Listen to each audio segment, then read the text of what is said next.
Masyado kasing mabango ang sanggol na nasa sinapupunan ni Grace. Kaya kahit malayo ito sa bahay ng aswang, talagang pupuntahan niya. Mamili ka, Jojo. Ililigtas mo tong nanay mo o ibibigay mo sa amin ang asawa mo. Magpapayad ka sa ginawa mo. Hanggat nabubuhay ako, hindi mo pwedeng magalaw ang mag-ina ko.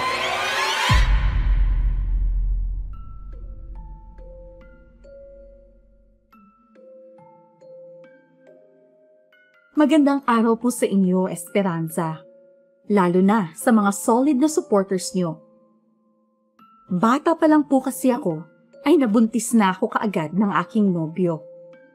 Sobrang natatakot ako sa mga magulang ko ng mga sandaling yun. Mabuti na lang din at nakatagpo ako ng isang lalaking mahal na mahal rin ako at hindi niya ako iniwan sa ere. Noong una, halos isumpa pa ako ng mga magulang ko.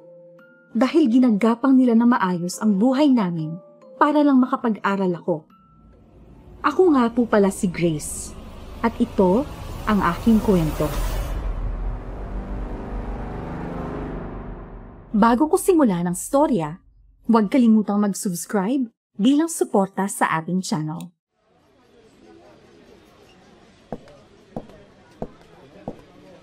Bakit ka na pa rito? Akala ko ba ayaw ng mga magulang mo sa akin? Pamaya kapag nalaman ng mga yun na pumunta ka dito mas lalo silang magagalit sa'yo. May maganda akong balita sa'yo. Alam mo bang pinayagan na ako ni nanay at tatay na sumama sa probinsya niyo? Ano? Totoo ba yan? Oo. Hindi naman ako pupunta dito kung galit pa sila sa akin, no? Natural lang naman siguro na magalit sila. Imaginein mo yun. Graduating na ako sa kursong education, tapos nabuntis mo pa ako. Pananagutan naman kita At hindi ko naman sinabi sa'yo na titigil ka sa pag-aaral mo. Ang sabi ko, mag-aral ka kahit buntis ka dahil handa naman akong akuin ang gastusin mo sa kolehiyo. Naku, wag na. Alam ko naman na mahirap ang trabaho mo bilang isang kargador, kaya imbis na ipapaaral mo sa akin, ipunin na lang natin para sa panganganak ko. Okay? Meron na naman akong naipon na pera dito. Promise, handa akong gawin ng lahat para sa inyo na magiging anak natin.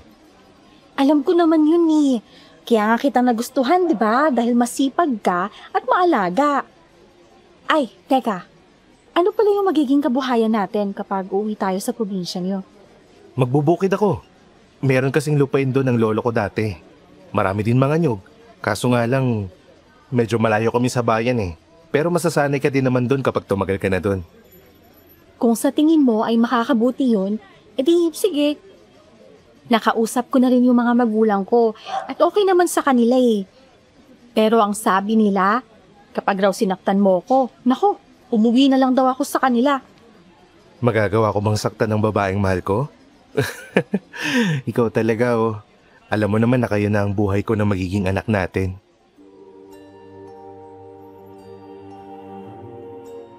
Dinala ako ni Jojo sa kanilang probinsya sa Bicol.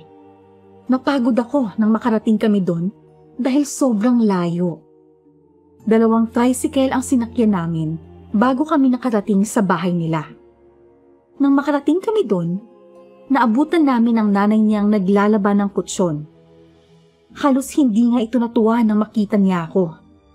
Pero patay mali siya lang ako habang nakangiti sa kanya.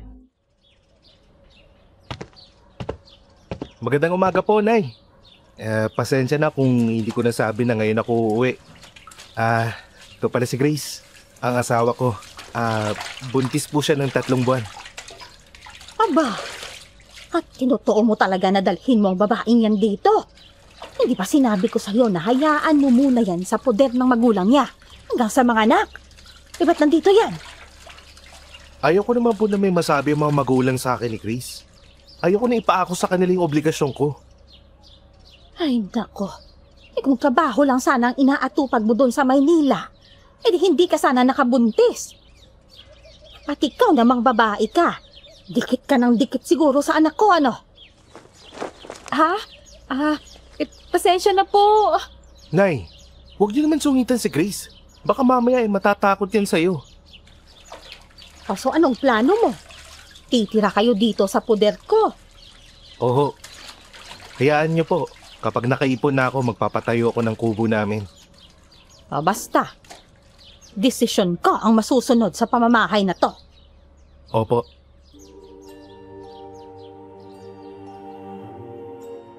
Inaamin ko na natakot ako sa nanay ng nobyo ko. Masungit siya, masakit kung magsalita. At higit sa lahat, medyo may pagkamasama ang ugali. Hindi ko alam kung talagang ganun lang siya mag-welcome ng bisita niya. Pero hinayaan ko na lang din. Sa unang linggo ng pagsasama namin ng nanay ni Jojo, halos araw-araw itong nagagalit sa akin, kahit sa maliit na bagay. Isang araw pa, naglaba ako at nalagyan ko ng detergent ang damit niya kaya pumuti iyon. Sobra siyang naggalit sa akin at kung ano-anong masasakit na salita ang binitawan niya. Itong si Jojo, kumampi naman sa akin.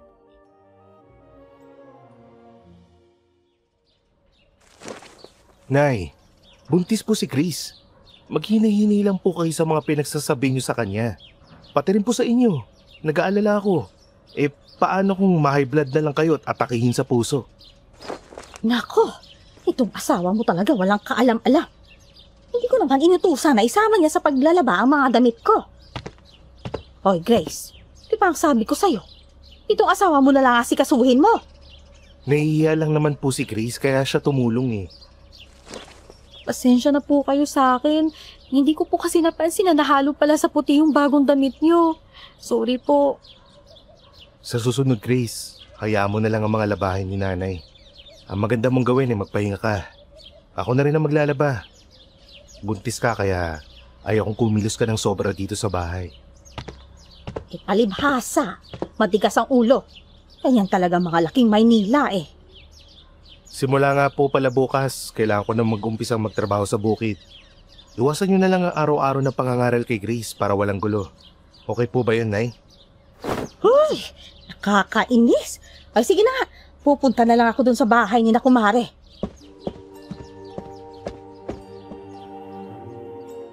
Padabog na lumabas si nanay sa bahay ng mga oras na yon. Ngumiti sa akin si Jojo para lang mapakalma niya ako.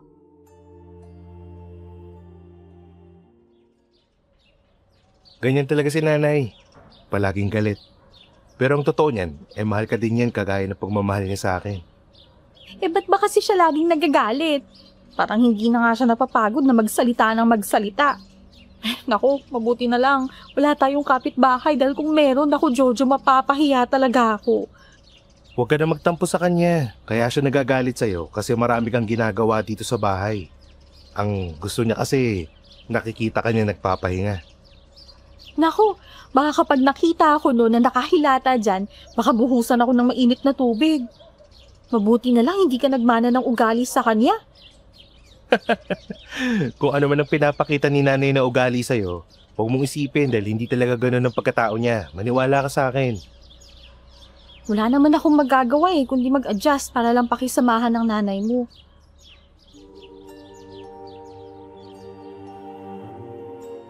Nang umaga na yon, umalis si Jojo para pumunta sa bukid. Kami na lang ang naiwan ni Nanay Maret sa bahay. Lumabas ako para magpahangin sa bakuran namin at naggulat pa ako nang bigla siyang dumating at malakas na hinila ang braso ko papasok sa loob ng bahay. Nay, ano pong problema? At nagtanong ka pa. Bakit ka lumabas nang hindi nagsasabi sa akin? Alam mo ba kung gaano ako nag-alala sa'yo? Huwag naman po kayong masyadong OA, Nay. Pumunta lang po ako sa bakuran at nagpahangin. Hindi naman po ako lumayo Kahit na. Kapag sinabi ko na hindi ka lalabas, yun ang sundin mo. Naiintindihan mo ba? Hindi po. Hindi ko po talaga maintindihan. Bakit po kahit lumabas lang ako sa pintuan, masyado kayo nagagalit sa akin? Nagtataka talaga ako Wala naman kayong paliwanag na sinasabi sa akin, Nay. Wala akong dapat ipaliwanag sa'yo.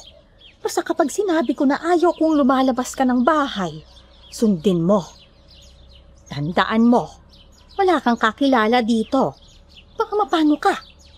Baka yung apo ko na nasa sinapupunan mo madamay pa. Ay, ewan ko ba dito kay Jojo? Sa dinami-daming babae sa mundo, bakit ikaw pang pinili niyang maging nanay ng anak niya? Ay, nako. Grabe naman po kayong magsalita sa akin, Nay. Di porket hindi ako sumasagot, tinatanggap ko na lang mga sinasabi niyo, ha?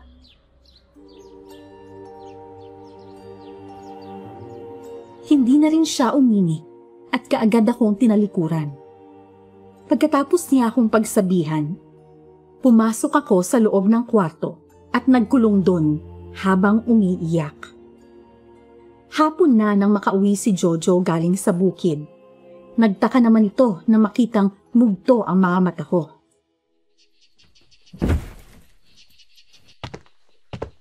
Grace, bakit nanlalaki na naman ang eye bags mo?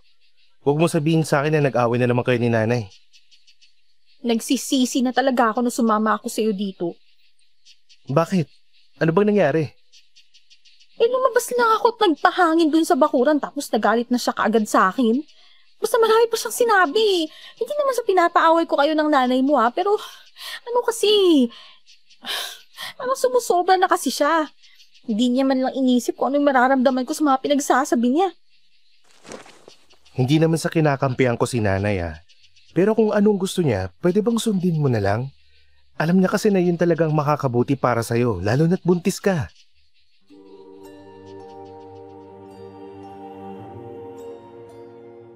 Bumalik na lang ako sa pagkakahiga ng mga oras na yon. Ewan ko ba, pero ang sama rin ng loob ko kay Jojo. Pakiramdam ko kasi, pinagkakaisahan nila ako ng nanay niya. Wala man lang itong ginagawa kahit harap-harapan akong sinisigawan at pinapagalitan ng nanay niya. Hanggang isang gabi, hingal na hingal si Jojo nang makarating sa bahay. Nakita kong may bahid ng dugo sa suot niyang damit, kaya kinabahan naman ako. Ano nangyari sa'yo? Sino nakaaway mo dun sa bukid? Isang nila lang ang tumambang sa akin dun sa bandang ilog. Bigla niya lang akong sinalakay.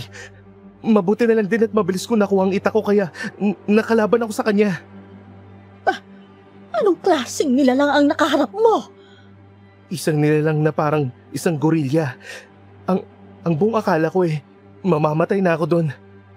Nasugatan niya ako dito sa bandang leeg kaya may dugo yung damit ko. Sobrang lakas niya. Ang bilis pa niyang kumilos. Ano? Ipagpasalamat na lang natin na ligtas ka, anak. Sa susunod, huwag kang magpapagabi dahil baka muli kang atakihin ng nilalang na yon. Nay, malakas talaga ang kutob ko na isang aswang ang nakasalubong ko kanina. Alam kong sinadya niyang tambangan ako. Yun din ang nasa isip ko. Kaya ikaw, Grace, mag-iingat ka sa lahat ng mga kilos mo dito sa lugar na to. Dahil hindi mo kilalang mga tao na nakapaligid sa atin. Malay mo, hindi mo alam na isang aswang na palang nakakausap mo. Opo. Magpapalit lang ako ng damit saka gagamutin ko na rin ang mga sugat ko. Sobrang sakit. Bumaon talaga yung kuko ng halimaw na yun sa akin. Halos hindi ako makagalaw dahil sa nangyari kay Jojo. Natakot ako bigla ng mga oras na yon. Hanggang kinaumagahan, may bumisitang babae sa bahay. Kasabay din ito ang isang lalaki na kaedad lang din ni Jojo. Nagkataon na hindi pa nakaalis ang asawa ko papunta sa bukid. Kaya pinagtimpla ko sila ng kape habang nag-uusap sila.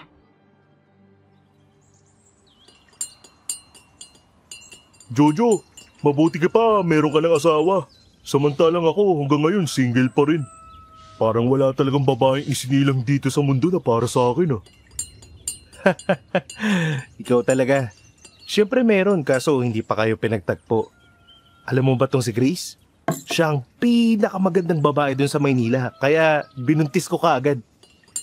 Kaya nga Baka naman may kamag-anak pa si Grace. Pakilala mo naman ako. Parang wala na Tsaka habang tumatagal, pumupogi ka. Imposibleng wala kang nobya ngayon. Wala nga talaga. Teka, na paano yung leg mo? Bakit may mga kalmot ka? Huwag mong sabihin na nagsisiping pa kayo ni Grace kahit nabuntis siya. Hindi ah. Ano to? Kagabi kasi nagaling ako sa bukid. Meron ako nakasalubong na isang nilalang. Bigla akong sinugod eh. Himala nga at nabuhay pa ako. Baka hindi ko oras para mamatay.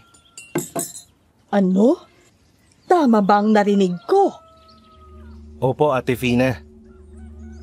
Kaya ako nandito para sabihin na may nabiktimang bagong silang na sanggol. Kagabi nangyari yon. Namatay at nakitang nawala yung lamang loob niya. Kawawa yung nanay talaga. Sobrang naiyak siya sa nangyari. Kapag sa akin siguro nangyari yun, baka nabaliw na din ako. Hindi lang sanggol ang nabiktima kagabi, kundi pati yung isang magsasaka rin na nagtatrabaho sa bukid. Sigurado ka ba, Pio? Oo, nakaulat na sa barangay ang lahat dahil maagang dumulog sa barangay ang mga kamag-anak ng magsasaka. Siguro kung di ako nakaligtas kagabi, baka ako nang namatay. Kaya nga sinasabihan ko na itong si Jojo na huwag magpagabi. Lalo pat buntis pa itong asawa niya. Posibleng sundan siya ng aswang pauwi dito. Natatakot talaga ako dahil baka may makaamoy sa bata dyan sa sinapupunan niya. Hindi ko talaga makakalimutan na noon pa maraming aswang na nakatira dito sa atin. Hindi ko naman inisip na hanggang ngayon ay meron pa rin.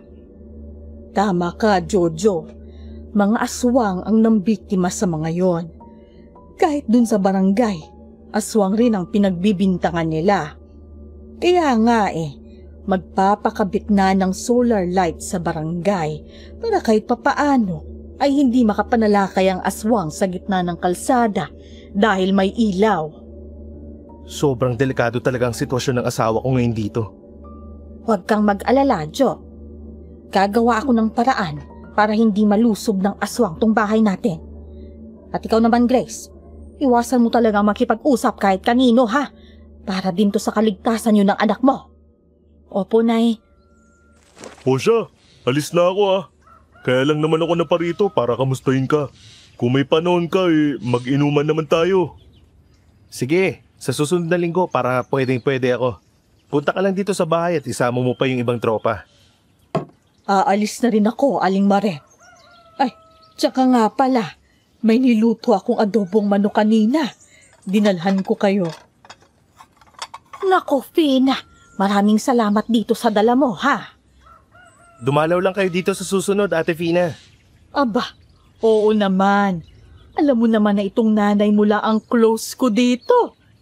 Lahat kasi sila naiinggit sa akin. Kaya ayun, edi galit sila.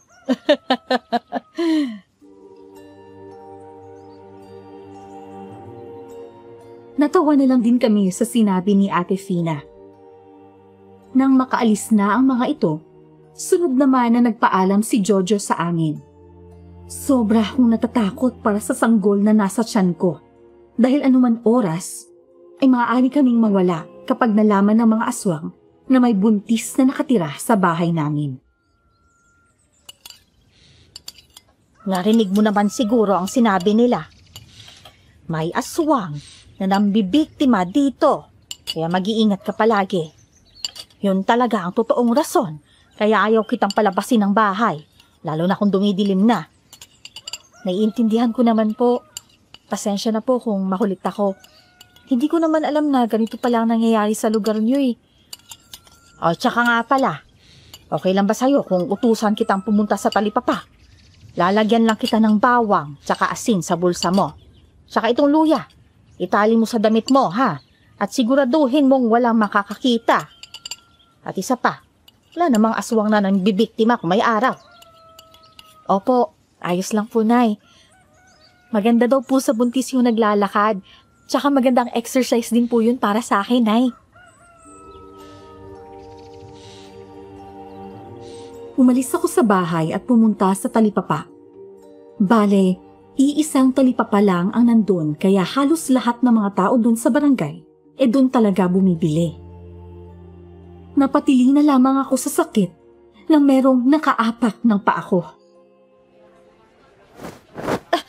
Aray ko naman po. Oh, iha. Nako, pasensya ka na. Hindi kita napansin. Ayos lang po. Ang sakit talaga ng paa ko. May kabigatan rin po pala kayo no? Tumaba kasi ako nung nagkaedad na eh. Dayo ka ba dito? O nagbakasyon ka lang? Asawa po ako ni Jojo, yung anak ni Nanay Maret. Kakarating lang po namin dito mga 2 linggo nang nakalipas. Dito na po kami ngayon nakatira. Sige na po. Mauna na po ako sa inyo ha. Sandali. Mag-iingat ka, iha. Lalo pa at buntis ka. Narinig niyo naman siguro ang balita tungkol sa aswang na nananalakay. Nang binanggit niya sa akin ang aswang, tsaka ko lang naisipan na mahigpit akong pinagbilinan ni Nanay Maret na huwag makipag-usap sa ibang tao. Aalis na sana ako para talikuran siya, pero bigla nitong hinawakan ang tiyan ko. Ay, teka! Huwag niyong hawakan yung tiyan ko! Ano naman masama kung hahawakan ko to? Alisin niyo ang kamay niyo sa tiyan ko. Dahil kung hindi, sisigaw ako dito.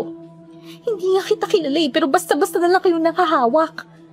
Hindi naman ako masamang tao eh. Gusto ko lang maramdaman kung malikot ang anak mo. Diyan ka na nga. Kakainis. Inis ko siyang tinalikuran at umuwi na rin ako sa bahay. Hindi ko muna binanggit kay Nanay Maret ang tungkol sa matandang lalaki na humawak sa tiyan ko.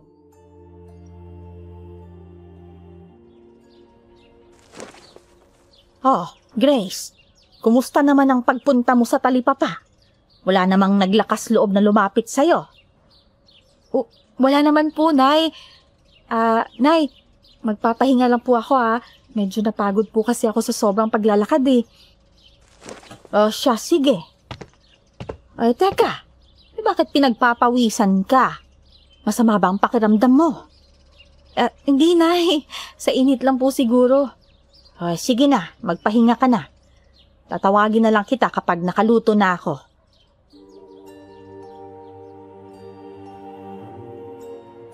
Kaagad naman akong pumasok sa loob ng kwarto namin. Kakahiga ko pa lang nang maramdaman ko na para bang piniga ang tiyan ko. Naisip ko na normal lang yun dahil nawawala din ang sakit. Makalipas pa ang 1 oras, bumabalik ang pananakit nito hanggang sa pabalik-balik na rin ako sa banyo. Napansin din yun ni Nanay Maret, kaya nagusisa ito sa akin. Nagkataon rin na maagang umuwi si Jojo galing sa bukid at kasama nito ang kaibigan niyang si Pio.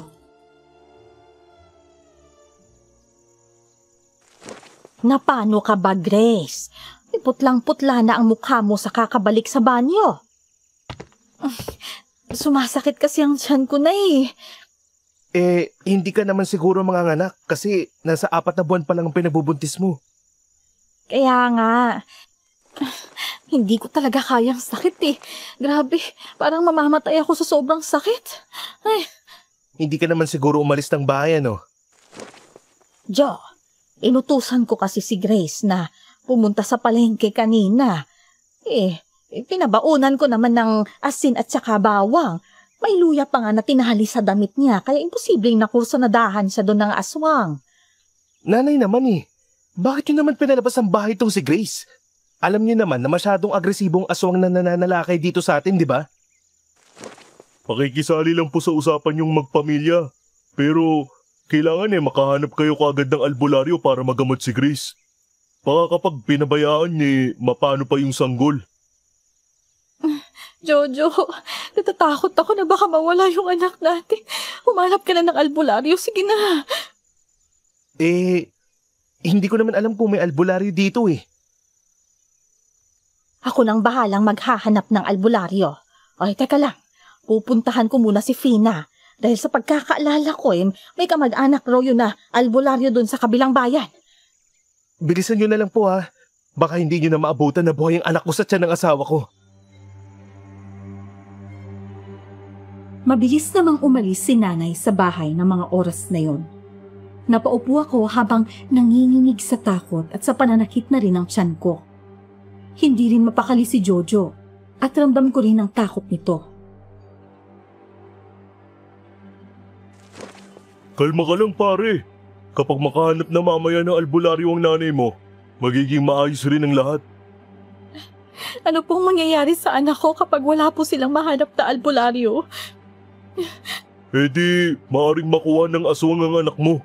Pero sa tingin ko tutulungan naman ni Ate Fina si Aling Marit. Nakalimutan ko kasi na dapat ay hindi ako nakipag-usap sa mga tao dun sa palengke. May nakausap ka ba doon? Oo, isang matandang lalaki. Bigla-bigla niya ring hinawakan ang tiyan ko kanina kaya nagulat lang din ako sa ginawa niya. Nagalit pa nga ako eh. Hala, kakilala mo ba yung matanda o nakita mo na ba siya? Hindi, doon ko lang siya nakita sa palengke. Mali kasi ang ginawa mo eh. Dapat hindi ka nagalit at naging mapagkumbaba ka na lang. Sa tingin ko, nausog ka ng matanda. At baka isa siyang aswang kaya niya hinawakan ng tiyan mo. Jo, sorry. Hindi man lang ako nag-ingat sa mga kinikilos ko. Hanggang sa sumapit na ang hapon. Dumating na si nanay sa bahay at kasama nito ang kanyang kaibigan na si Fina. Mayroon din silang kasamang lalaki na sa tingin ko ay siyang albularyo. Si Pio, hindi umaalis ng bahay para lang may makasama kami. Siya ba yung albularyo? Ang mabuti pa ho gamutin niyo na ang asawa ko, Manong Philip. Sige, doon lang kami sa loob ng kwarto niyo. Ihiga mo na lang ang asawa mo at ako na ang bahala. Sige po.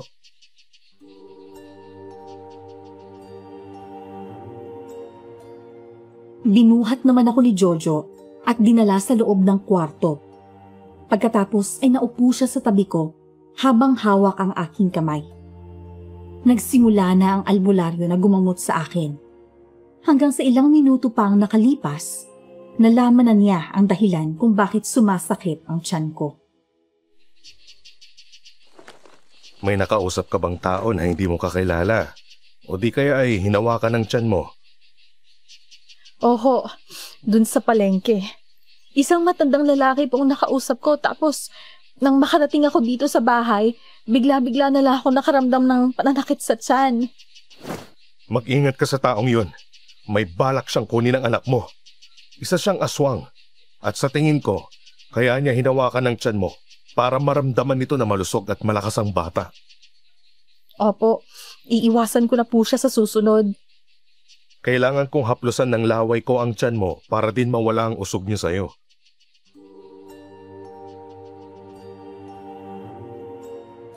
Tumango na lang kami ni Jojo bilang pagsang-ayon doon sa manggagamot. Hanggang sa natapos na rin ang lahat. Binigyan niya ako ng kanyang langis para ipahid sa tiyan ko nang sa ganon ay maprotektahan nito ang bata sa aking sinapupunan. Nang makaalis na ang albularyo, nagsaboy kami ng asin at bawang sa labas ng bahay namin. Hayop talagang aswang na yun. Sa oras na makilala ko siya, hindi ako magdadalawang isip na tagayin ng lintik na yun. Mabuti na lang din at hindi niya tuluyang nakuha ang anak natin. Kaya nga pasensya ka na ha, kasi hindi man lang ako nag-isip bago nakipag-usap sa ibang tao. Hindi na talaga mauulit yun. Magpahinga ka na, Grace. Huwag mo nang sinisisi si Grace. Ako din naman ang may kasalanan. Kung hindi ko siya inutusan na pumunta sa palengke, edi hindi naman sana nagkaganito. Sobrang nagpapasalamat ako doon kay Pina dahil naligtas natin ang bata sa tulong niya. Siya pa talagang nakiusap doon sa albularyo na sumama dito sa atin. Nakapag-usap na kami ni Pio. Ang sabi niya, tutulungan niya akong mahanap ang lalaking aswang na yun. Maayos na ang kalagayan ko, kaya kalimutan mo na lang yung nangyari, ha? Natatakot kasi ako na baka magalit siya ulit. Tapos sumugod siya dito sa atin para kunin yung anak natin. Hindi mangyayari yon. Malakas rin ang kutob ko na ang tumambang sa akin na nilalang ay walang iba kundi ang matanda din na yon. Kung sino man ang mga yon, ang mahalaga ay naging maayos na ang kalagayan ni Grace. Mayroon na pala akong nilagay na kutsilyo doon sa dingding. Ang patalim ng kutsilyo ay nakatutok sa labas ng bahay, kaya siguradong hindi makakalapit ang aswang.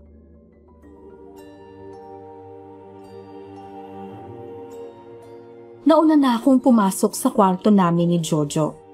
Nagpaalam pa ito sa akin na lalabas daw para magpahangin.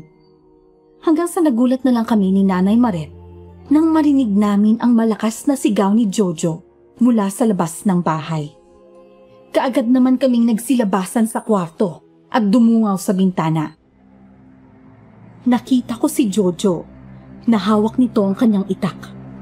Dahil kabilugan ng buwan at maliwanag ang paligid, nakita namin ni Nanay ang isang nilalang na tumatalon sa itaas ng malalaking puno habang tumatakas. Hayop ka, aswang ka! Akala mo siguro hindi kita nakita na nagmamasid ka dito? Jo, pumasok ka na dito sa bahay. Ano bang nangyayari dyan? Nako, baka mapano ka pa dyan. Halika na dito sa loob. Nakita ko siya doon na nakatago sa malaking puno ng kahoy. Mapupula ang mga mata niya at hubot-hubad. Hindi ko malaman kung babae o lalaki yon. Wala talagang balak ang aswang na tigilan ng pinagbubuntis ni Grace. Wala naman tayong dapat ipag-alala eh. Meron namang langis na binigay sa akin yung albularyo, di ba? At isa pa, protektado ng asin at bawa ang bahay natin, kaya hindi yun makakalapit. Hindi tayo maaaring magpasigurado. Desidido ang aswang na yon na makuha ang anak natin kaya siya pumupunta dito. Kaya nung unang dala mo dito kay Grace, nagalit talaga ako dahil alam ko na ito ang mangyayari. Kung nagsabi ka lang sa akin na pauwi na pala kayo dito, di sana napigilan ko kayo. Ngayon lang kasi ulit nangyari na nambibiktima na naman ng mga aswang. Sa oras na may mangyaring masama sa mag-iina ko, papatayin ko talaga ang mga aswang na yan. Biglang may narinig kaming boses na tumatawag sa pangalan ni Jojo mula sa labas ng bahay. Kaagad namang pinagbuksan ni Jojo at dumating si Pio na may dalang lambanog. Medyo nalasing na rin ito. Gabing-gabi na, napadalaw ka pa. Kasi nalulungkot ako ngayon. Pwede ba akong makapasok sa loob ng bahay niyo? Sige, halika dito sa loob. Ibaba mo muna yung itak mo. Mamaya mataga mo pa ako niyan eh. Dumito naman sa paligid ang aswang kanina. Namataan ko siyang nagtatago sa malaking puno kaya sinugod ko siya gamit tong itak. Nakatakas pang animal na yun. Hindi talaga titigilan ng aswang niyang asawa mo. Hanggat hindi nila nakukuha ang sanggol. Ang mabuti pa, uminom na lang tayo habang binabantayan natin ang asawa mo. Kaya ako na parito para magkwento ng problema ko sa'yo. Jo, dun muna ako sa kwarto ha. Mag-usap muna kayo dito ni Pio. Sige, wag mo na lang isara ang pintuan para matanaw kita dito mula sa labas.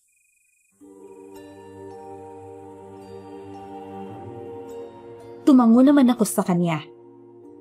Nasa labas lang din naman sila ng kwarto ko, kaya naririnig ko ang kanilang pinag-uusapan. Narinig kong parang napapaiyak si Pio habang nagkukwento kay Jojo.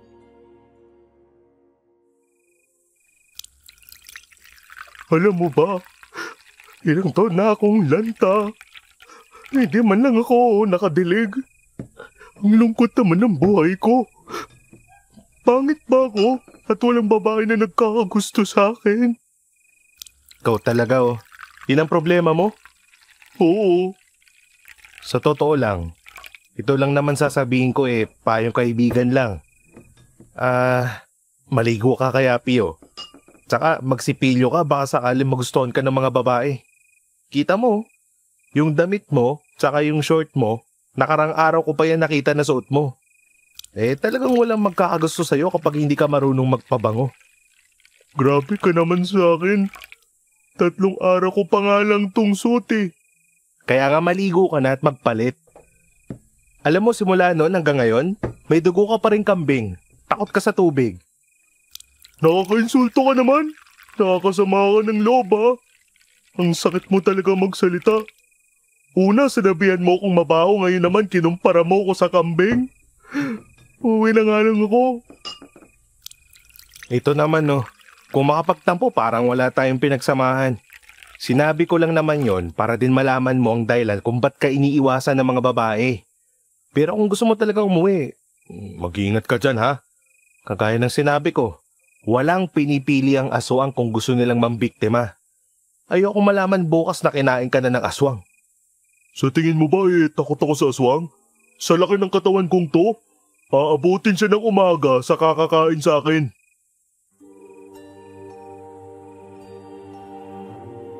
Umalis na rin si Pio sa bahay ng mga oras na yon. Kaya nahiga si Jojo sa tabi ko. Dala-dala pa rin niya ang itak niya at inilagay niya yon sa uluhan namin.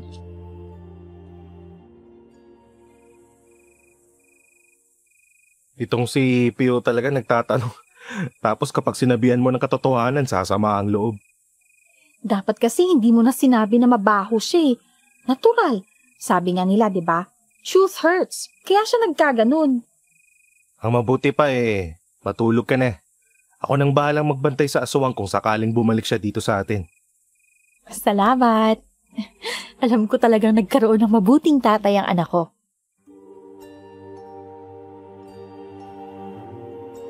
Niyakap ako ni Jojo. Sa mga oras na yun, nakatulog naman ako ng maayos. Kinaumagahan, nang magising ako, naramdaman ko na naman ang biglaang pananakit ng tiyan ko. Napangiwi ako habang bumabangon. Wala na rin si Jojo sa tabi ko kaya naman tinawag ko si Nanay Maret.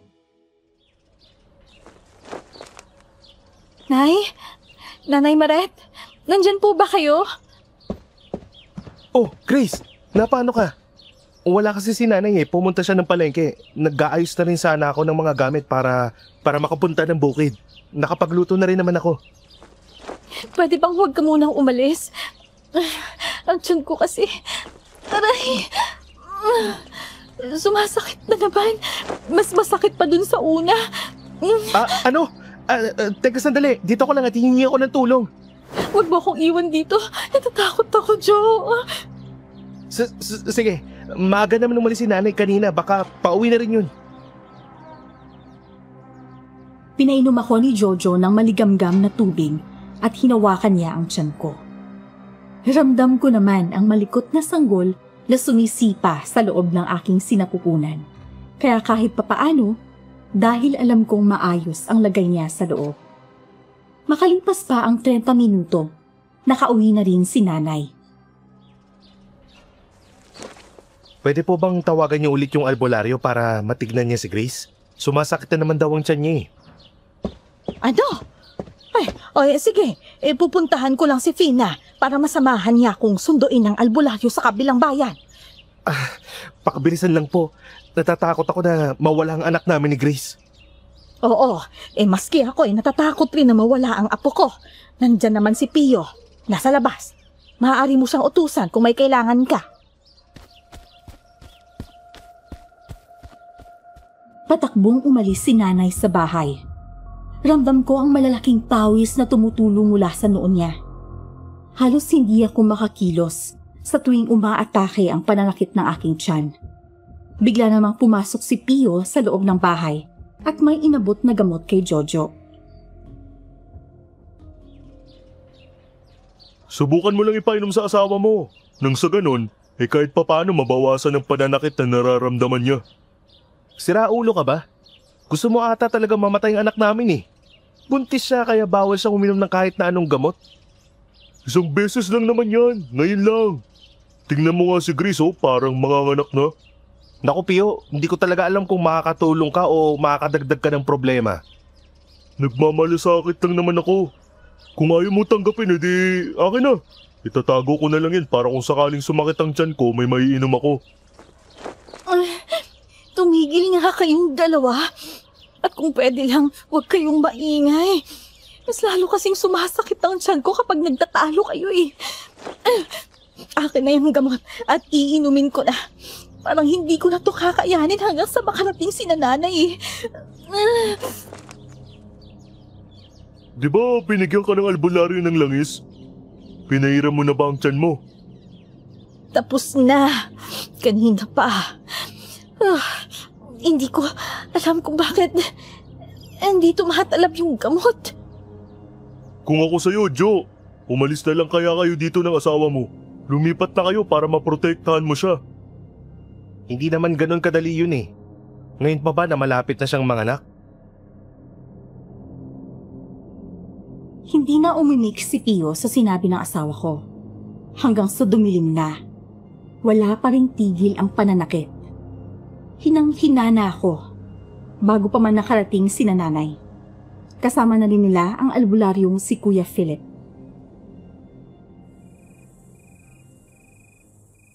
Hindi ka talaga titigilan ng aswang kapag hindi ka niya nakuha. Ano po ang ibig niyong sabihin?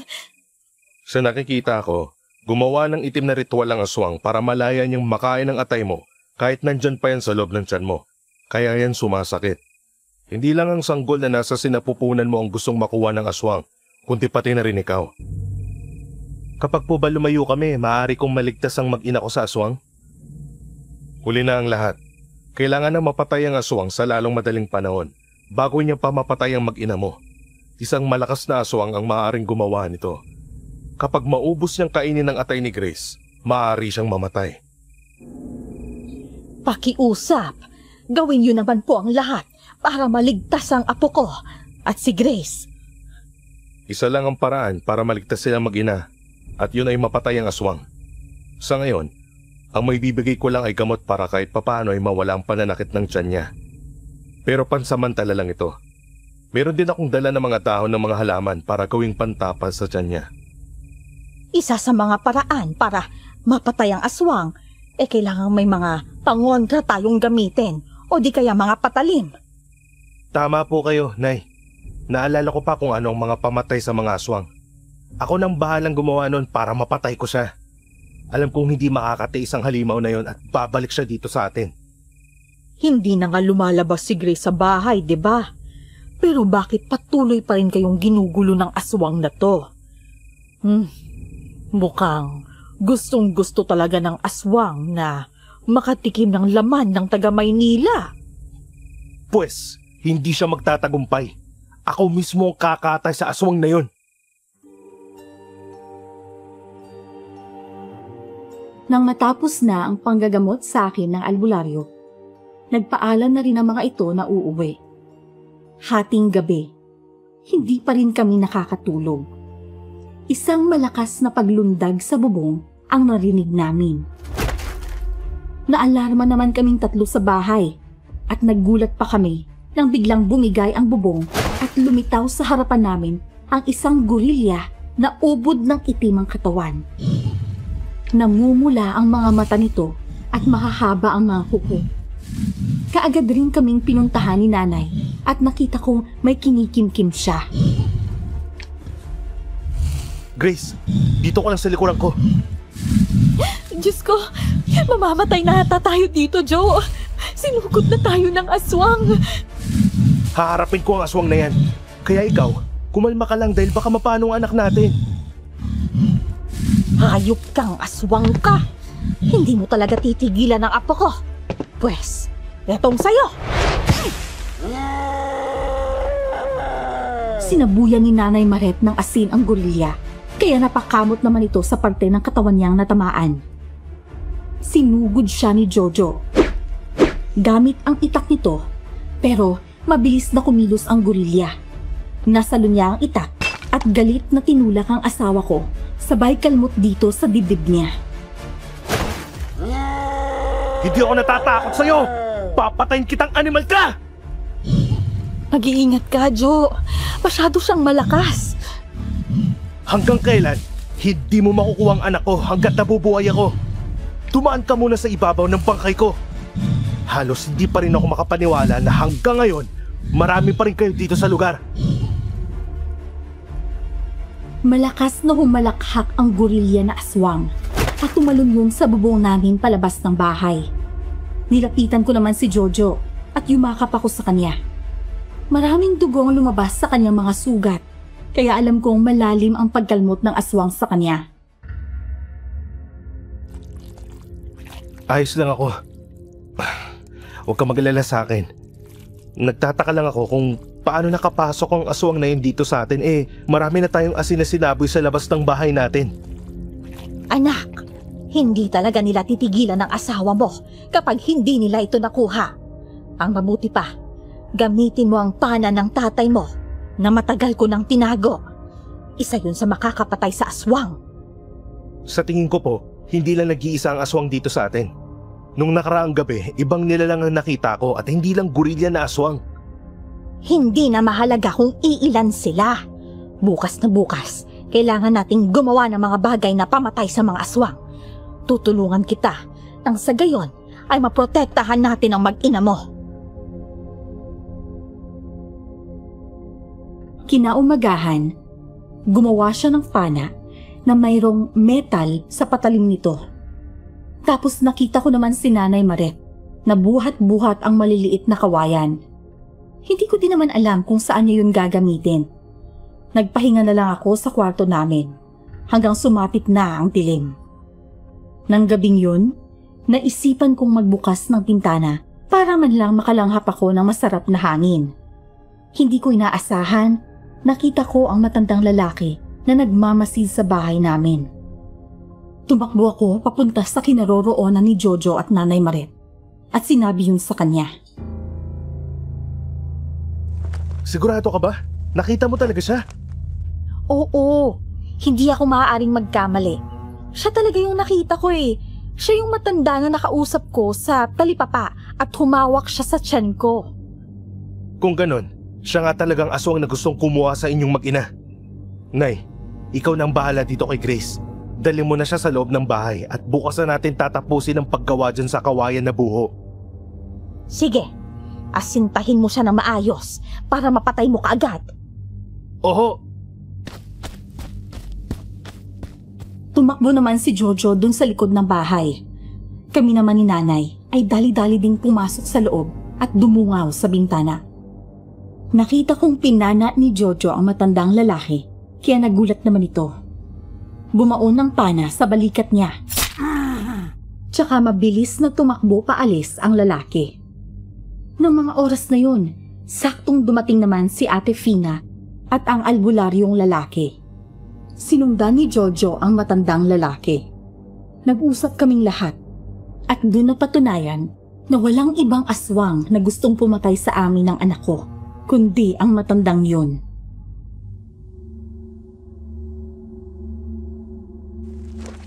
Kahit makatakas pa yon, mamamatay pa rin siya dahil bumaon ng pana na mayroong holy water.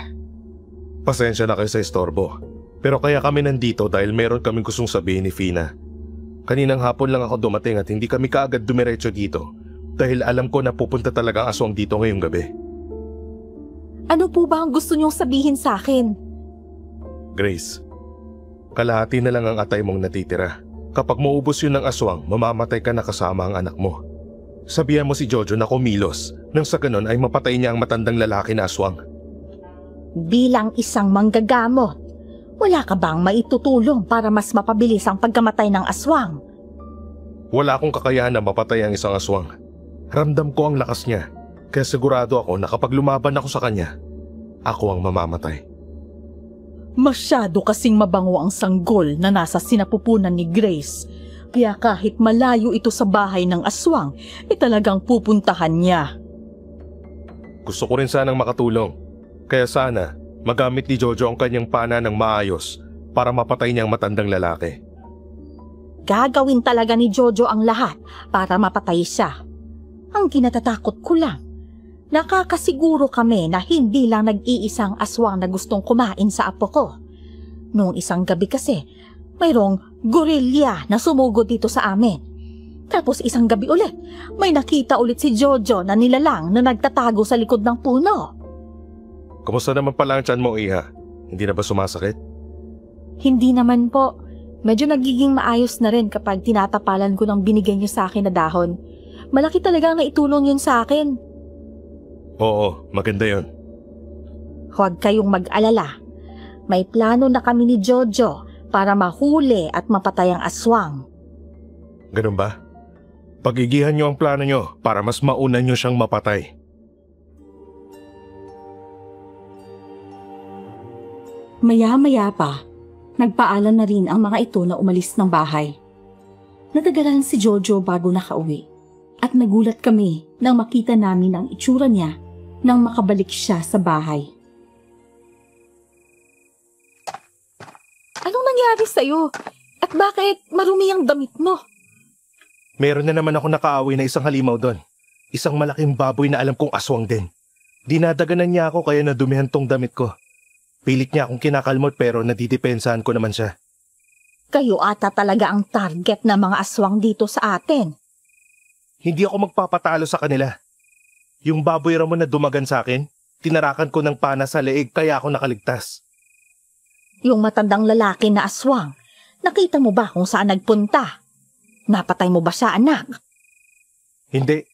Nakatakas siya. Sinundan ko siya hanggang doon sa Talahiban pero bigla na lang itong nawala. Pauwi na sana ako nang sumalubong naman sa akin yung baboy Ramo. Hindi kaya ang baboy Ramo na yon ay siyang matandang lalaki? Imposible po. Kasi may sugat na sa balikat ng matanda kaya kung siya yun, sigurado akong dapat may dugo pero wala eh. Mabuti na lang at hindi ka nasugatan. Hindi pa nga naghihilom ang mga sugat mo dahil sa gorilya. Tapos ito naman, baboy Ramo. Araw-araw na lang natin kailangang maging matibay para lang makasurvive sa mga aswang. Ay naku, Jojo, bakit mo kasi ako dinala dito? Huwag na kayong magsisihan. Magiging maayos rin ang lahat kapag nakapanganak ka na. Sana nga po, Nay. Grace, kailangan natin gumawa ng patibong para sa aswang. Simula ngayon, hindi ka na magkukulong dito sa bahay. Ano? E di mas lalo akong mapapahamak dyan sa iniisip mong plano. Hindi, kapag hindi na nakatiis ang aswang, siguradong susugod silang lahat dito. Nang sa ganon, ay madali ko na lang silang mapatay. Meron na tayong pangontra sa kanila kaya wala kang dapat ikatakot. Nagdadalawang isip man ako kung susunod ako sa sinabi ni Jojo. Alam ko naman na hindi niya ako pababayaan. Kaya pinayagan ko na lang siya sa plano niya. Nang umaga, dumating si Ate Fina sa bahay. Sumakit rin ang ulo ni Nanay, kaya hindi ito makapunta sa talipapa. Ang mabuti pa si Chris na lang ang isama mo sa talipapa. Bibili kasi siya ng isda. Pero baka delikado. Napag-usapan na natin to kagabi. Kasama mo naman si Ate Fina kaya alam ko na hindi ka niya pababayaan. Sige.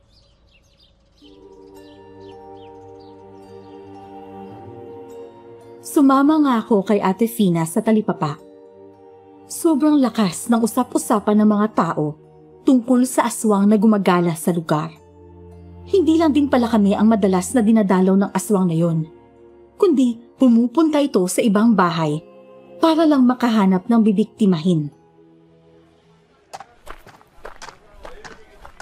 Lahat naman may pangontra na, pero grabe talaga ang aswang. Wala atang kinatatakutan yan eh. Sa tingin niyo po, anong klaseng aswang kaya ang mga yun? Bakit nung sinabuyan ni Nanay ng asin ng gorilya, hindi ito namatay? Ang sabi sa akin ng albularyo, malalakas raw ang mga aswang na nambibiktima dito. Mahirap daw silang patayin. Hindi rin daw sila mamamatay sa asin at bawang lang. Natatakot na talaga ako, Ate Fina. Hindi ko na alam kung anong gagawin eh. Ayaw din naman ni Jojo na umalis dito. Pero kung ako yung susundin, gusto ko nang bumalik sa Maynila, dun sa mga magulang ko. Biglang hinawakan ni Ate Fina ang tiyan ko at ngumiti sa akin. Alam ko na pinapalakas niya lang ang loob ko para hindi ako sumuko. Alam kong mahirap ang kalagayan mo, lalo na't mayroon ka pang strikta na biyenan. Pero isipin mo na lang na kaya siya ganon dahil gusto kanyang protektahan. Nagiging maayos na po kami ni Nanay. Hindi na nga po siya ganun ka-strikta eh. Medyo bumabait na din. Pero hindi talaga maiwasan na nagbubunga nga siya sa akin. Baka ganun lang po talaga siya no? Basta Grace, manampalataya ka lang sa Diyos. Walang makakadaig doon. Kahit anong pangit na nilalang pa ang makikita mo, huwag mong kalimutan na humingi ng tulong sa Panginoon. Yun nga pong ginagawa ko eh. Maraming salamat po ah. Ay teka, mauna na pala ako sa'yo. Kailangan ko pa palang pumunta sa kabilang bayan para bumili ng gamot. Nakabili ka na rin ng isda kaya umuwi ka na. Alam mo naman siguro kung saan ang sakayan ng tricycle, di ba? Oho, alam ko na po. Tsaka mas gusto ko sanang maglakad pa uwi kaso wala akong kasama eh. Marami namang tao kaya hindi ka mapapano. Ang mabuti pa, maglakad ka na lang para makapag-exercise ka. Malapit ka na yatang manganak eh. Ngumiti na lang ako kay Ate Fina. Naisipan kong maglakad ng mga sandaling yun. Hanggang sa nakalayo na ako sa talipapa. Namataan ko ang matandang lalaki na nakatingin sa akin. Kaagad naman akong tumakbo sa sobrang takot. Nang mapalingon ako sa kanya, nakita ko siyang humahabol sa akin. Nadapa ako dahil halos hindi ko na makita ang dinadaanan ko sa laki ng tiyan ko. Dahan-dahan lang, Iha. Dahil baka mapano ang sangkol na tinatala mo. Lumayo po kayo sa akin. Layuan niyo po ako, parangawan niyo na. Wala akong balak na masama sa'yo. Gusto ko lang makipag-usap, yun lang. Ayoko po kayong makausap. Tigilan niyo na po kami ng anak ko. Mabilis akong tumayo at lumakad ng mabilis. Pero mahigpit niya akong hinawakan sa braso, kaya hindi ako nakapalag sa kanya. Mag-usap muna tayo kahit saglit lang. May mga bagay lang akong gustong sabihin sa'yo. Ano po bang kailangan niyo sa akin? Mali kayo nang inakala na ako ang dahilan kung bakit ka nagkakasakit. Wala akong kinalaman doon, Iha. Maniwala ka sa akin. Noon pa lang na hinawakan ko ang tiyan mo. Alam kong may kakaiba ng ginagawa ang totoong aswang para makuha yung sanggol. Ano? Hindi ako naniniwala sa'yo. Ikaw lang ang humawak sa tiyan ko at nang makauwi ako sa bahay, sumakit na kaagad ang tiyan ko. Hindi ko alam kung bakit, pero baka nagkataon lang na sa paghawak ko sa iyo ay siyang tumalabang orasyon ng mga aswang para kunin ang anak mo. Kailangan niyo ang tulong ko para makaligtas kayo ng sanggol mo. Kapag pilit mo akong itataboy, posibleng mamatay ang anak niyo. Paano niyo naman ako mapapaniwala na totoo ang sinasabi niyo? Sa ngayon, gumagawa na ako ng paraan para makilala kung sino ang aswang. Hindi ka nila titigilan hanggat hindi nila nakukuha ang anak mo, Grace. Nagtaka ako kung paano niya nalaman ang pangalan ko. Kaagad niya akong binitawan nang malakas ko siyang itinulak palayo sa akin. Papuntahin mo ang nobyo mo sa bahay bukas ng gabi para may paliwanag ko sa kanya ang lahat. Gusto ko lang din makatulong at malinis ang sarili ko sa inyo na hindi ako isang aswang. Hindi maniniwala sa akin si Jojo kapag sinabi ko yun sa kanya. Isa pa, nung sinundan ka niya, bigla ka na lang daw nawala. Kailangan kong protektahan ang sarili ko sa nobyo mo dahil alam kong galit siya sa akin. Sa tabi ng malaking akasya dun sa ilog, naroon ang kubo ko. Pumunta siya nang sa ganon ay mabigyan ko siya ng babala at kilalanin niyong mag-asawa kung sino talaga ang aswang. Umalis na lang ang matandang lalaki nang walang pasabi sa akin, kaya dali-dali akong umuwi sa bahay. Binalita ko ito kay Jojo at hindi siya makapaniwala sa mga sinabi ko sa kanya. Bagkus, nagalit pa ito sa akin dahil nalaman niyang naniniwala ako dun sa matandang lalaki. Di ba sinabi ko na sa'yo na iwasan mo na yung matanda? Hindi ka pa ba nadala sa mga nangyari sa'yo? Ikaw naman ang nagsabi sa akin na lumabas ako dito, di ba? Nagulat nga lang din ako nung lumapit siya eh. At isa pa, naniniwala talaga ako, Jojo, na hindi siya isang aswang dahil nagpahid ako ng asin kanina sa mga braso ko at nahawakan niya ako pero wala man lang nangyari. Anong gusto mo? Na maniwala din ako sa sinasabi niya na hindi siya aswang? Kung hindi talaga siya aswang, bakit siya nagmamasid dito sa bahay natin? Hindi ko rin alam. Kaya nga niya sinabi na pumunta ka doon para makausap ka niya. Sasama ako sa'yo. Hindi ka ba natatakot, Grace? Isipin mo, buntis ka. At siya lang ang humawak sa tiyan mo kaya sumakit. Ihahatid mo talaga sa kamatayan ang buhay niyo ng anak mo? Sige, Kung gusto niya talagang pumunta ako dun sa bahay niya, edi gagawin ko. Pero magdadala ako ng bagay na ipapatay ko sa matandang yun. Nang sumapit ang umaga, hinanda naman ni Jojo ang kanyang mga gamit. Dumalaw ulit si Ate Fina sa bahay at may dalang pagkain. Nagliligpit ka ba, Jo? Saan naman kayo pupunta ng asawa mo? Hindi kami aalis. Meron lang akong pupuntahan mamayang hapon. Iiwan mo ang asawa mo dito. Paano kung sumugod dito ang aswang? Walang magtatanggol sa kanila. Nandito naman si nanay eh. Alam kong hindi siya pababayaan ni nanay. Matanda na yung nanay mo, kaya anong laban yan sa aswang? Hindi na mahalaga yon, Ate Fina. Ang importante lang sa akin ngayon ay mapatay ang mga hinayupak na aswang na yon. Alam ko na lalabas sila kapag alam nilang wala ako. Pero buo na ang plano ko. Ganun ba? O sige, kung saan ka man pupunta, sana makabalik ka ha. Alam mo naman itong si Grace, palaging naghihintay sa'yo. Napansin ko lang pala, Ate Fina. Bakit hindi dumadalaw dito si Pio? Mga ilang araw na rin Namimiss ko na rin yun. Alam mo kasing merong pinupormahan yun sa kabilang bayan, kaya nandun siya palagi. Yung pamangkin ko talagang yun, sabik ng magkaasawa dahil naiinggit sa'yo. Kaya nga ang sabi ko, ay maligo siya ng 3 beses sa isang araw para may babaeng pumatol sa kanya. Grabe naman po kayo. Abay bakit? Hindi ka ba nababahuan kay Pio kung magkakasama kayo? Yung totoo. Sinabihan ko na rin siya tungkol sa bagay na yun eh. O siya, kailangan ko nang umalis dahil meron pa akong lalabahan na naghihintay sa bahay. Yung sabaw, ipainom mo sa nanay mo ha. Binili ko pa yun kanina sa karinderya. Libre ko sa kanya para naman ibumalik ang lakas niya. Oo, salamat po. Dalaw po kayo ulit, Ate Fina, ha? Abay oo naman. Dinala ko naman kay Nanay Maret ang dala niyang pagkain. Sinubuan ko siya ng sabaw hanggang sa bigla na lang itong nasuka. Para siyang nabilaukan at nasasakal na hindi ko maintindihan. Pinainom ko siya ng tubig, kaya medyo nagiging maayos na ulit ang paghinga niya.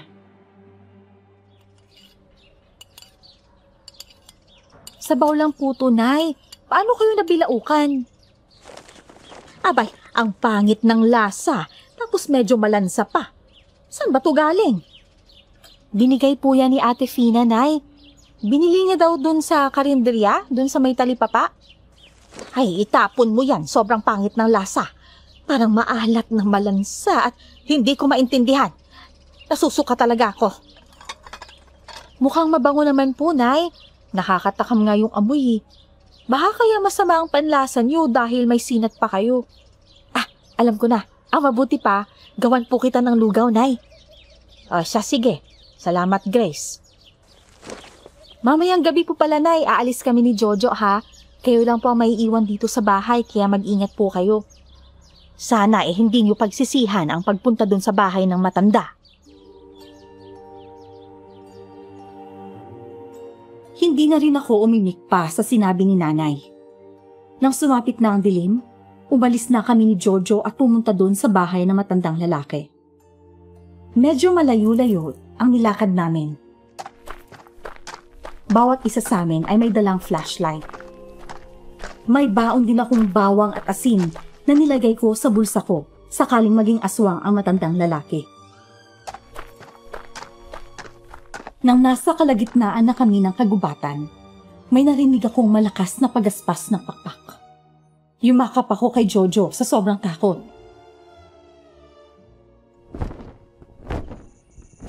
Sabi ko kasi sa'yo na maiwan ka na dun sa bahay eh. Mas lalo naman akong matatakot dun kapag wala ka. Sinusundan ata tayo ng aswang, Jojo. Hayaan mo na. Hindi rin naman makakalapit sa atin ng mga aswang na yan. Meron kang kwintas na bawang at may holy water. Puno rin naman ng asin ng bulsa mo. Saka may pana akong dala dito. Oo, alam ko. Pero hindi mo naman mapapatay ang aswang kapag hindi mo matatamaan ng pana. Ang sabi ni nanay, takot ang mga aswang sa mga metal na bagay. Dito sa dulo ng pana ko, meron akong metal na nilagay kaya alam kong hindi sila makakalapit. Malayo pa ba dito ang akasya na sinasabi ng matanda? Nung bata pa ako, madalas kami ni tatay dito sa akasya dahil nanguhuli kami ng isda dun sa ilog. Sobrang layo kaya hindi ko inakala na mayroong taong titira dito.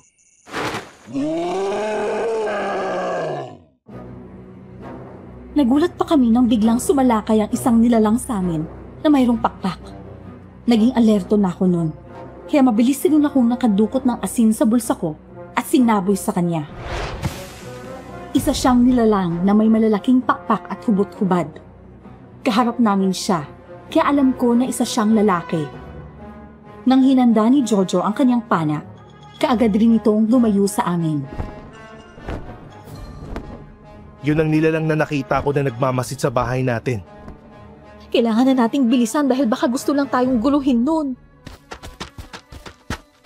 Pero alam mo, malakas talaga ang kutob ko na may alam ang matandang lalaki pero hindi niya lang yun nasabi sa akin sa talipapa dahil marami ang nakatingin. May naamoy akong usok. Siguro malapit na tayo sa bahay ng matanda. Jojo, bilisan na natin! Inalalayan ako ni Jojo habang sinusundan namin ang daan papunta sa pinanggalingan ng usok. Hindi kami nabigong mahanap yon. Isang kubo ang nadatnan namin at naroon pa ang matandang lalaki na nakatayo sa labas ng kubong yun.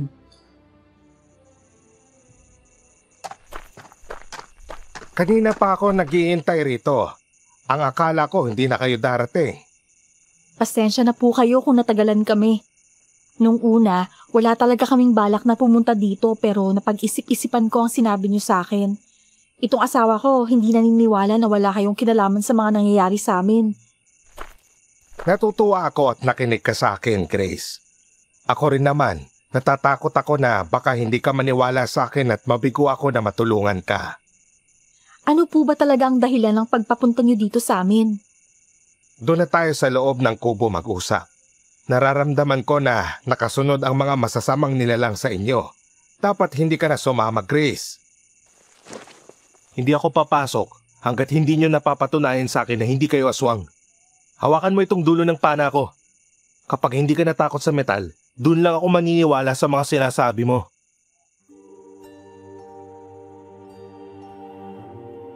Sinunod naman ni Mang Menyong ang sinabi ni Jojo. Lumapit siya sa nobyo ko at hinawakan ang dulo ng pana. Ilang minuto siyang nakahawak doon, pero walang nangyari. Doon lang din nakumbinsi si Jojo, kaya sumunod ito papasok sa kubo ng matandang lalaki. Nagulat ako na makita ko ang kabuuan ng loob ng kubo. Mayroong malaking kawali na may apoy sa ilalim.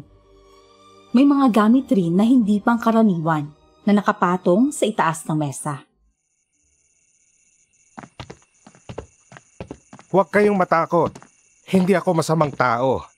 Ang kawali na yan ay ginagamit ko para makita kung may mamamatay sa lugar natin. Isa yan sa mga pinamana sa akin ng tatay ko na isang mambabarang. Ano po? Isang mambabarang ang tatay niyo? Oo, pero hindi siya masama. Siya ang nanggagamot sa mga taong binarang. Namana ko rin yun sa kanya at ang pinagkaiba lang namin ay may kakayahan akong manggamot sa mga taong inaaswang. Ang gusto ko lang talagang malaman ay kung sino ang aswang para mapatay ko na siya. Gusto kong magbayad siya sa pagtitiis ng asawa ko dahil sa kanila. At isa pa, may mga atraso sila sa akin. Nakita niyo itong mga kalmot ko? Mga aswang ang gumawa nito.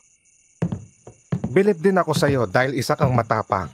Nagagawa mong labanan ng aswang kahit isa ka lang normal na tao. Magagawa mo nga silang patayin kung gugustuhin mo pero hindi mo maliligtas ang sanggol at asawa mo. Ano pong ibig niyo sabihin? Hindi kamatayan ang solusyon sa mga aswang para maligtas ang sanggol na nasa sinapupunan ng asawa mo. Kailangan itong magamot ng tunay na manggagamot para hindi matuloy ang balak nilang makain ng bata.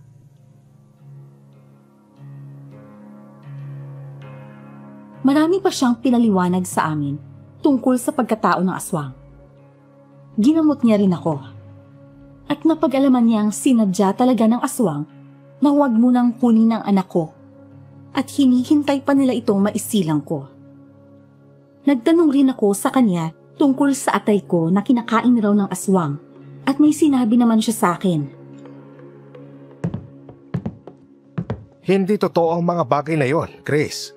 Maaaring nilidin lang kayo ng manggagamot para hindi ka mag-isip na kaya sumasakit pa rin hanggang ngayon ang tiyan mo.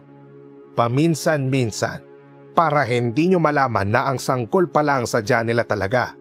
Sa oras na makain nila ang sanggol na bagong silang, maaaring makakatulong ito sa kanila para lumakas. Ibig niyo pong sabihin, peke si Kuya Philip. Pero sa kabilang bayan pa po siya galing eh. Sa katunayan yan, sinundo siya ni na Ate Fina at nanay dun sa lugar nila. Sigurado nga ako na peke siya. Kung tunay siyang manggagamot, bakit naman pati ang atay mo ang binabanggit niya? Hayaan mo akong kapain ng tiyan mo para maramdaman ko kung normal pa rin ang paghinga ng sanggol.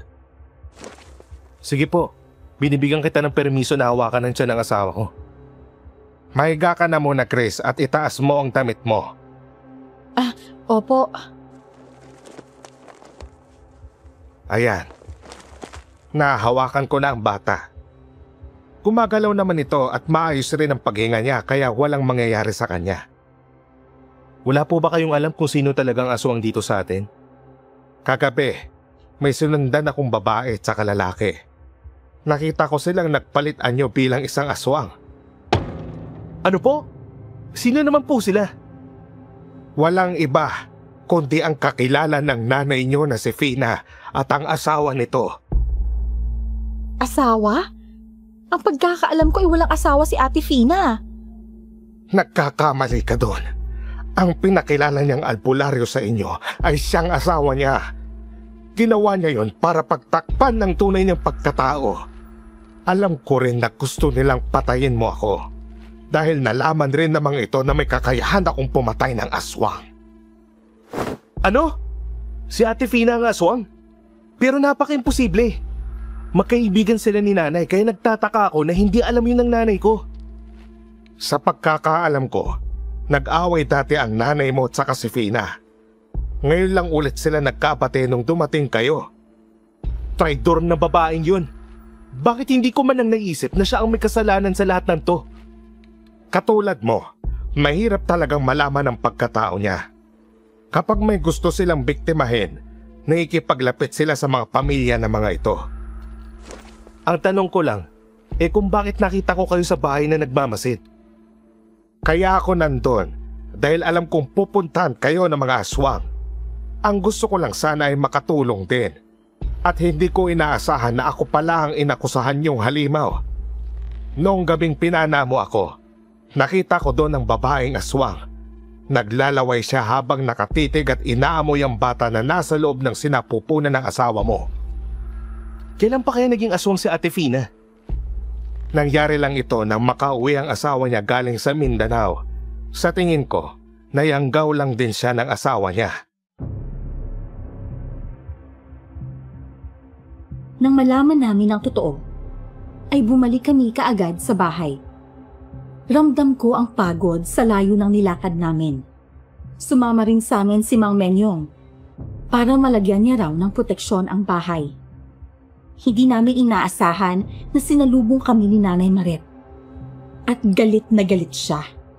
Meron itong hawak na kutsilyo at gusto niya kaming patayin. Nay, ano pong ginagawa niyo? Ibaba niyo ang kutsilyo. Mamili ka, Jojo. Ililigtas mo tong nanay mo o ibibigay mo sa amin ang asawa mo. Sino ka bang hayop ka? Lubayan mo ang nanay ko at harapin mo ko kung talagang matapang ka. Papatayin ko ang nanay mo kapag nagmatigas ka. Isang sanggol, ipagdadamot mo pa sa akin. Ang sanggol lang naman talaga ang gusto ko para mapawi ang uhaw at gutom ko. Ako na ang bahalang humarap sa aswang na sumanib sa nanay mo. Jojo, maghanda ka dahil alam kong susugod sila dito. Tsaka kung nadiskubre nila na pumunta ka sa kubo ko at nalaman nila na alam mo na ang totoo nilang pagkatao. Muli ko na namang narinig ang malakas na pagaspas ng pakpak ng aswang. Isa pang nilalang ang lumitaw sa harapan namin. ang malaking baboy ramo. Hinanda namin ni Jojo ang pana niya at ginamit yun para asintahin ang aswang na lumilipad. Pero magaling itong umilag. Hindi ko alam kung saan ako magtatago. Naghahanda rin ang baboy ramo para sumalakay sa akin. Sabuyan mo na kasi ng baboy ramo kapag lumapit sa'yo. Natatakot ako, Jojo. Kaya natin to. Kapag mapatay na natin ang mga aswang na yan, wala nang manggugulo sa atin. Protektahan mo ang sarili mo, Grace. Kapag magpatay ka sa takot mo, hindi tayo mananalo sa kanila. Uunahin ko lang ang baboy ramo sa pag-atake. Oo, patayin mo na ang baboy ramo. Nang tumakbo ang baboy ramo patungo sa kinaroroonan ko, sunod-sunod namang pinana ni Jojo yun. Ang lahat ng mga pana niya ay bumabaon sa iba't ibang parte ng katawan nito. Kaya natumba ito sa lupa. Bigla namang sumalakay ang aswang na lumilipad at hinampas nito ng pakpak niya si Jojo. Nabitawan ni Jojo ang kanyang pana at nagpagulong-gulong siya sa lupa.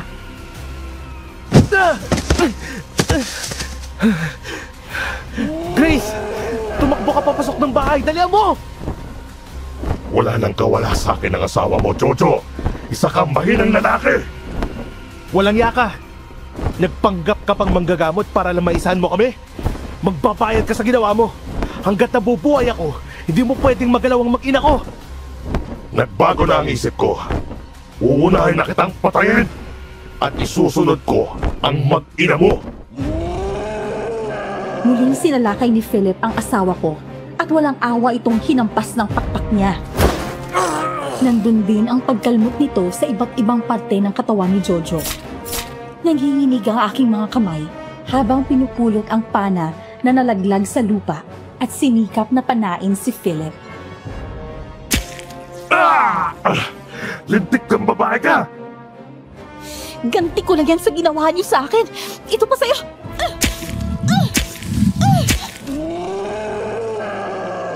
Tamaan mo sa dibdib para mabilis mo matay! Kahit maubos pa ang pana mo, hindi pa rin ako mapapatay niyan! Nagpalit anyo siya bilang isang malaking gorilya. Siya pala ang gorilyang umatake sa bahay namin noon. Nang akma siyang aatake sa akin, bigla na mga nagsalita si Mang Menyong. Tigilan mo na yan, Philip. Nakikita mo itong hawak ko. Ulo ng asawa mo at puputulan rin kita ng ulo kagaya ng ginawa ko sa kanya. Mang Menyong, paano niyo nagawa yun? Asa na si Nanay Maret? Nawalan siya ng malay at nakahiga siya doon sa sahig ng bahay niyo. Puntahan mo na siya, Grace. Ako nang bahalang humarap sa aswang na monggalong ito. Sige po.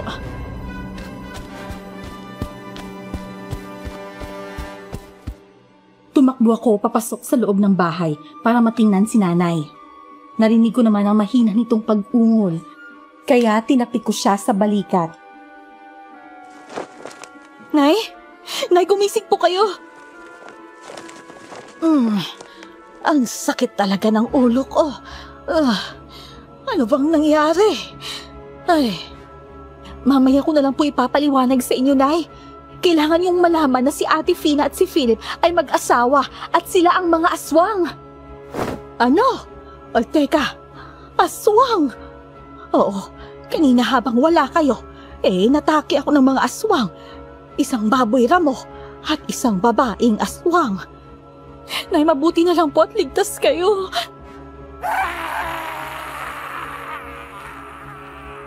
Narinig namin na may malakas na sumigaw sa labas, kaya inalalayan ko si Nanay para matingnan kung ano yun.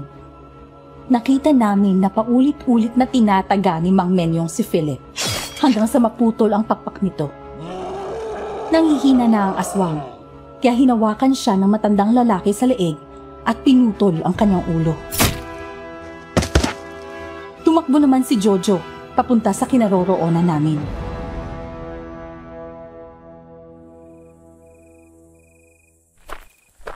Yan ang matandang lalaki, hindi ba? Opo, Nay. Hindi siya isang aswang. Nagkamali tayo sa pinagdudahan natin. Siya ang tumulong sa amin para malaman kung sino talagang totoong aswang. Matagal na kaming magkakilala ni Fina, kaya imposible na laging aswang siya. Si Mang Menyong na po ang magpapaliwanag sa inyo niyan mamaya.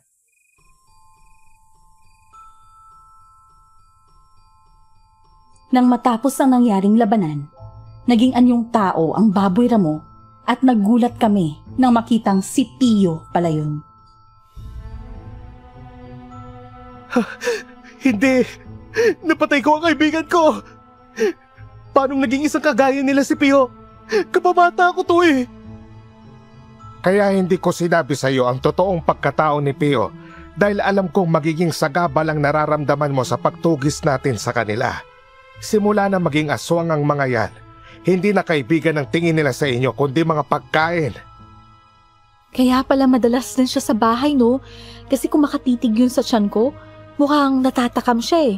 Yun pala, aswang siya. Hindi ko na din nabanggit sa'yo yung kakaibang kilos ni Pio dahil ayokong isipin mo na napapraning ako. Ang mahalaga, nasagot na ang katanungan ninyo. Simula ngayon, wala nang manggugulo sa inyo dito. Naway, maisilang mo ang sanggol ng maayos, Grace, at mapalaki mo siyang mabuti. Opo, at sisikapin ko rin pong maging isang mabuting magulang. Ano naman po ang gagawin natin sa mga katawan nila? Susunugin natin sila.